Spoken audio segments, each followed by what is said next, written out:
So actually I was thinking about Mr. Baker when I decided to do this meeting. Let me share my screen. And the reason is because I talk to his son, John, once a week. And when I talk to John, I go, how you doing at the school? And he goes, I'm doing really good. We are so much a percentage over last year. He always knows that percentage. And I believe last week he goes, we're like almost 20% better than last year. So that's kind of neat. And I started thinking about how can we just increase 10%? And when I started thinking about increasing 10%, there's two ways we can increase. You can say, well, I'm going to try to do 10% better than last month. But the really good way to set your goal for increasing is what's called weighted averages. Weighted averages would be, what is your average June? So if you know your average June, it's probably different than your average May, average November, because certain things happen in certain months. It'd be really hard for us to improve 10% in July over what we did in November because you have the holiday sale.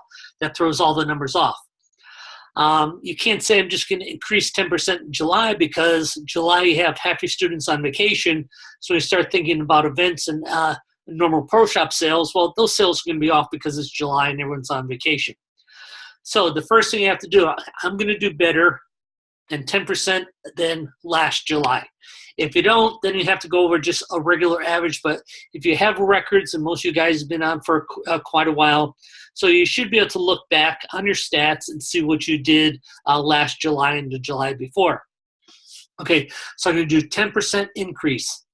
Well, if you want 10% on your increase, it really has to be 10% across the board on your income generators. So what I started thinking today, what if we just sat down and we said, okay, let's take all the income generators and just determine how we can do better.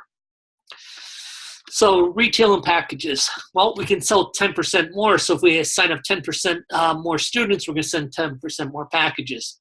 But if we just sold the same, what could you do with your packages that would increase the cost of your packages, not your cost, but the cost to your consumer by 10%?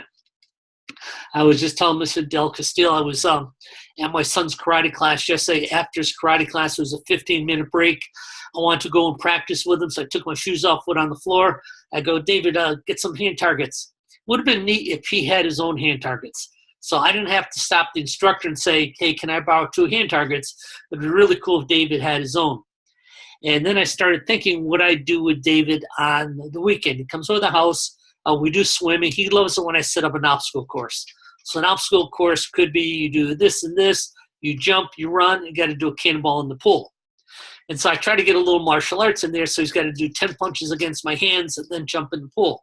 So just being a dad or a granddad, you want to make sure you have the tools to practice at home.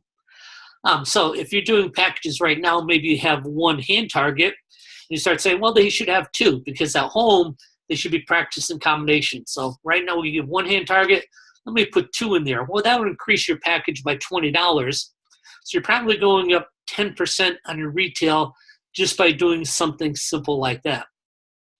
So I think you and your team should sit down, detail what's in your packages, and what can I do to increase not only the value of the package, but actually the retail cost of the package by 10%. So not only I want to sell 10% more, that we can do when we start getting new students, what can we add to the package that it's worth 10% more and someone's willing to pay 10% more? Hand pads are really, really easy to explain. I mean, kids really don't have fun punching in the air. You go, okay, we're going to practice punch for 5 minutes in the air. They're not going to do that. But if you had back fist reverse punch and you had round kick and you had front kicks and they're holding the pads all different ways, kids would practice. And kids really love practicing with their parents. And we really like parents to practice with the kids because now the parents are on our side, building up the confidence of children, and we're working on a team. So it's not just by doing 10% more, it's by increasing the value and the performance of the students. Okay, events. What can we do to increase events by 10% beyond charging 10% more? So say we want to keep the same cost, but I want 10% more people coming. What would I do? Well, maybe start looking at your events and thinking, what can I do to make my events more exciting? what can I do to get more people to come? So right now we have a sign-up sheet at the front, and everyone, when they come in the door, they see a sign-up sheet and they can sign up. Well, that's good. That's working now. What can we do for 10% more? Can we do a PG from Rainmaker, make sure we send that out twice before an event? Can we make sure that we have a whiteboard instead of just a sign-up sheet, and on the whiteboard we list that we have 30 spaces, and we start writing people down that are going to be there.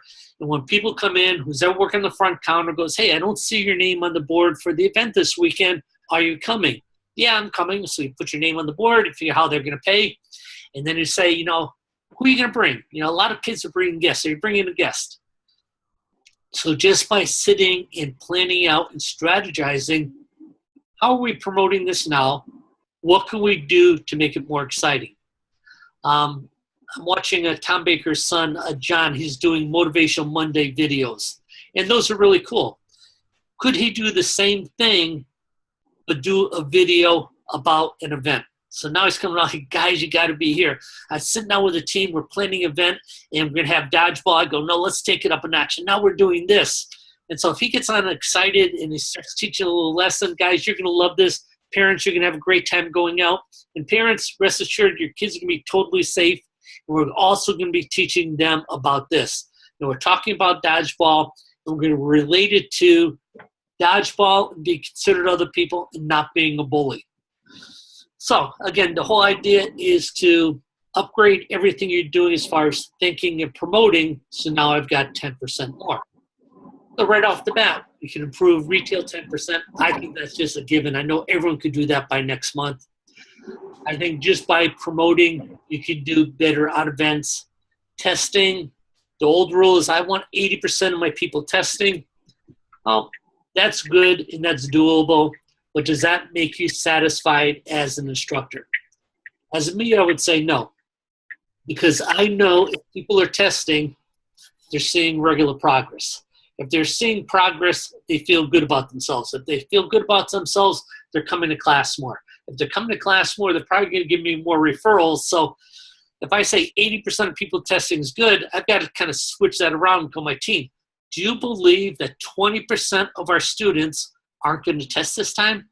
We got 300 students, 60 kids aren't going to test. That's 60 kids that aren't seeing progress.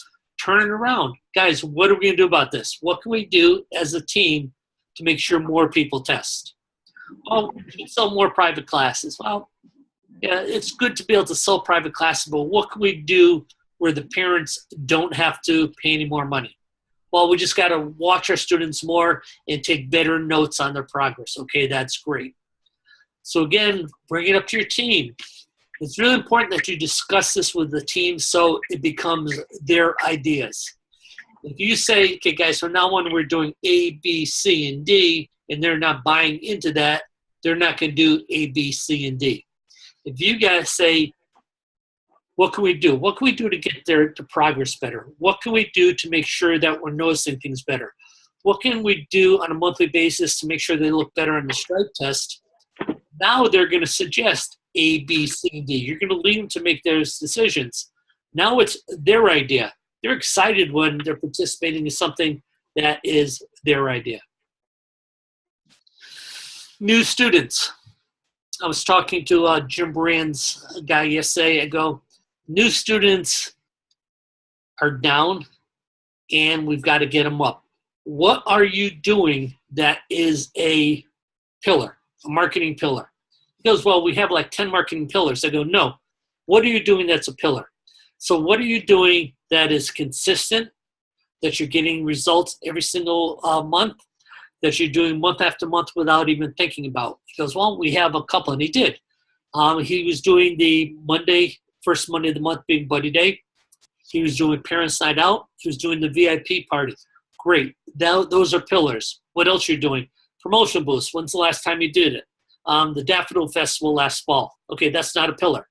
That's something you did last fall. A pillar is something that you're being consistent. If you're doing birthday parties and you're relentless on your birthday parties, you're on Groupon with your birthday parties, you're on doing everything else on birthday parties, you make sure that a week doesn't go by without missing a birthday party, then that's a pillar. So now look at your pillars. Okay, I'm doing 4 pillars and I'm getting 20 new students a month. Okay, what can we add so now you're getting 22 students per month? What can we build as a pillar? So if you already have 4 strong ones, can you get in a 5th? Maybe you're doing a lot of new students, but you're not getting a lot of referrals. So maybe you just got to step back and go, how can I sign up 20 students this month and I only have 2 referrals? I mean, I could get that by accident. So now we got to go back to referrals. So again, when we're looking at all these 10%, we really have to dissect every single one, not just saying I want to gross 10% more. Out of your new students, one of the biggest ways to improve your gross is to get more people to pay in full. Let me just pull this up because I shared this with a couple people.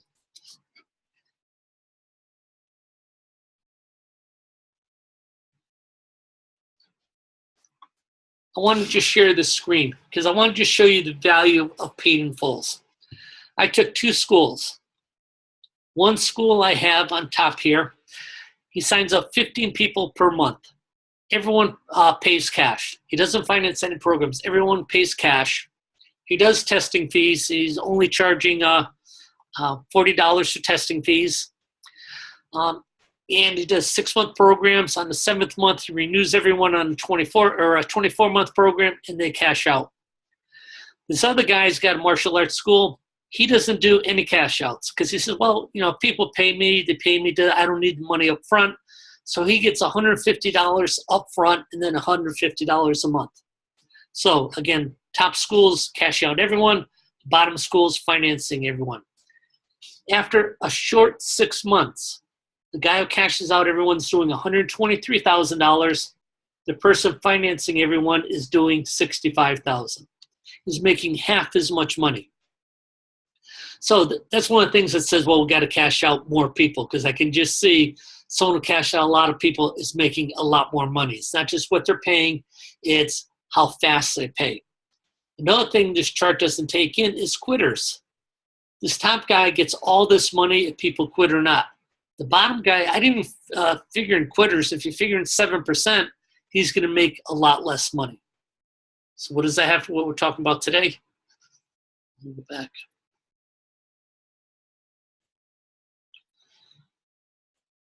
If I want to increase my gross by 10%, one of the biggest things is I got to figure out how to cash out 10% more people. This can be done several different ways. One of it is just going by stats. I know 2 people online here are doing 12-month programs. You can see how many people are cashing out on 12-month programs. If you want to get more cash outs, do a shorter-term program. If you're not getting enough cash outs on renewals or upgrades, maybe you're only getting 1 or 10%, one every month or so. I want to get more than that. Well, try a shorter-term program. Tom Baker and I, a couple years ago, he was doing 6-month cash outs. And we started saying, well, so many people are paying cash out for 6 months. Why don't we just charge 9 months and see how many percentage of people for 9 months? Well, he started charging for 9 months and people were still cashing out like crazy. I go, let's try something really neat. Let's charge what we did for 9 months, but only give them 6 months and see if it's just a price thing or a time thing. People were still cashing out. So, not that you should price test all the time, but every once in a while, if you want to think of how am I going to increase the number of people cashing out, well, a lot has to do with presentation and length of time. If you're cashing out 50% of people right now in 6-month programs, and if you say, okay, instead of doing 6 months, I'm going to do 7 months. So now I'm getting $150 more for every cash out. Well, that's one way you can raise your revenue by 10%. So again, one of the things you look at is new. Am I doing enough marketing for new? So I'm getting 20 new. I'm getting 50 inquiries. Cool. What can I do to get 60 inquiries? If I get 60 inquiries, I'm going to sign up 10% more new people. Renewals and upgrades. I know this is a tough time of year for renewals and upgrades because people are thinking vacation. Thinking about summer, they're thinking about the hot weather, maybe not coming to class. They're thinking about the kids going back to school next month. So sometimes it's tough. But there are incentives you can give people for renewing now. It usually either comes into free time or something, but there are ways you can get creative to get renewals now. And the check. Well, this is where we kind of get into conflict. Well, if I'm cashing out all these new people, how am I going to grow my check? Oh, you just make sure that you have the basic program or the welcome program with a real strong leadership program. If you have the real long leadership program that looks cool, the curriculum's different, people want to become part of it, they're excited. When you give them the nomination, you're now nominated to be leadership. I am. When can I do that? Well, you can do it today if you want. When you create that much excitement, your cash out people are going to renew. Most of them aren't going to be afford to be able to pay in full, so that's how you get your check to go up. So it's possible to do both. If I want to get my check up, I just know that July is a great month to do invitationals. So I'm going to do invitationals. I'm going to make sure I invite 20 people to come to my competition team. I'm going to invite 10 people to do an extra class, 3 classes a week. I'm going to invite so many people to do my weapons club. They're all going to be paying $55 more per month. I'm going to get 10 people to do that, and I'm going to raise my check by 10%. So after kind of me just ranting, I think what you have to do is say, okay, these are my income generators, my major income generators. What can I do to increase these income generators? I was just talking to Charles Jarnigan. He did really good on camp this month. He says he thinks he can get like another 6 or 7 people per camp in July. He did have a challenge with transportation. So today he found a transportation company that can transport more kids. So now that's the only increase. He has enough people to run it, so his salaries aren't going to increase. He has a little increase in transportation, but now we can take in almost $700 more per week for camps in the month of July. So I kind of like this exercise because 10% isn't a lot. But at the same time, if you were investing in a company and you had stocks of the company and they grew by 10% in a month, you'd be totally thrilled. The company would be totally higher value. I mean, just think about what that's after a year. That after a year, you've doubled your business just by improving 10% per month. I think it's easy. I think you just have to sit down with your team. This isn't just a owner's exercise because, again, you want your team to buy into this. You can give them ideas and then make sure that you kind of compliment them. Hey, that was a great idea. How are we going to get that done? Oh, Mr. Baxter just joined us. Okay, let me open this. I'm going to stop the recording right now because I got that recorded.